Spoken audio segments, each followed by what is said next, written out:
Salut, c'est Monsieur P, et ça c'est le Fractal Meshify Nano 2, un mini boîtier PC dans lequel j'ai assemblé mon ancienne configuration, puisque vous le savez peut-être ou pas, j'ai changé de PC. Pourquoi j'ai choisi le Meshify de chez Fractal? Je pense que le boîtier parle de lui-même. 2 ports USB-A en façade, un port USB-C et les entrées audio. Tout ça dans une couleur noire mat du plus bel effet. Fractal réussit toujours à faire des boîtiers à la fois beaux esthétiquement, mais aussi super fonctionnels. Et quand une marque arrive à faire les deux, en général c'est un strike. Ce qu'on remarque tout de suite quand on cherche à monter un PC dans un boîtier comme le Fractal Meshify Nano, c'est que tout est amovible.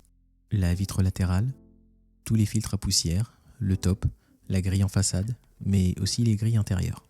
Je ne compte pas le nombre de fois où j'ai voulu monter un PC dans un boîtier rigide qui m'empêchait de passer les composants facilement.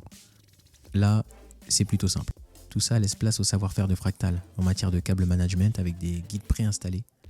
Le kit d'accessoires est fourni avec tout ce qu'il faut pour monter, que ce soit les câbles d'alimentation ou encore un SSD en SATA. Une chose agréable à noter est la préinstallation des ventilateurs Fractal. Le premier ventilateur est en admission et le ventilateur arrière est en expulsion. Cet agencement crée un flux dissipateur qui refroidit l'ensemble des composants. Bien joué Fractal. Une fois désossé, on peut commencer à s'amuser. J'ai donc installé mon ancienne configuration et la carte mère est déjà assemblée. Même en 2023, cette petite configuration est trop puissante pour du 1080p et ne pose aucun problème pour du 2K non plus. Le processeur est un i5 9600K, un NVMe MP510 de chez Corsair pour la partition Windows, 16 Go de RAM Corsair Vengeance, un deuxième NVMe de 1TB pour les jeux vidéo, un anti-rad Big Shuriken 3, une alimentation 600W SF600 de chez Corsair, la carte mère MSI MPG 790i et bien sûr la RTX 2070 de chez EVGA. Tout ce petit monde parfaitement assemblé et calibré pour le Fractal Meshify. Enfin, pas tout à fait. Oui, car j'ai voulu installer l'alimentation Corsair SF600 et j'ai utilisé l'adaptateur livré avec le boîtier en pensant que ça allait être ok. Mais les câbles étaient malheureusement trop courts. J'ai dû passer sur une alimentation format ATX, donc pensez-y si vous souhaitez acheter ce boîtier. J'ai forcément choisi une RM Series de chez Corsair, full modulable, comme je ne jure que par ce format, et j'utilise uniquement les câbles dont j'ai besoin. Enfin bon, je vous laisse apprécier le montage.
Une fois monté, avec le câble management aux petits oignons, le Fractal Design dévoile toute sa puissance. C'est beau, c'est clean, ça respire et ça rend magnifiquement bien. Et même niveau température, même si c'est pas l'objet de la vidéo, j'ai été particulièrement choqué par la respiration qu'il procure aux composants. Alors oui, comparé à mon Iconix, c'est vraiment plus gros, mais il n'y a plus aucun sacrifice niveau airflow, tout en gardant une taille assez petite. Appréciez comme la configuration est clean. Une fois le tout monté, il suffit de reclipser toutes les parties et apprécier l'expertise de Fractal en termes de design.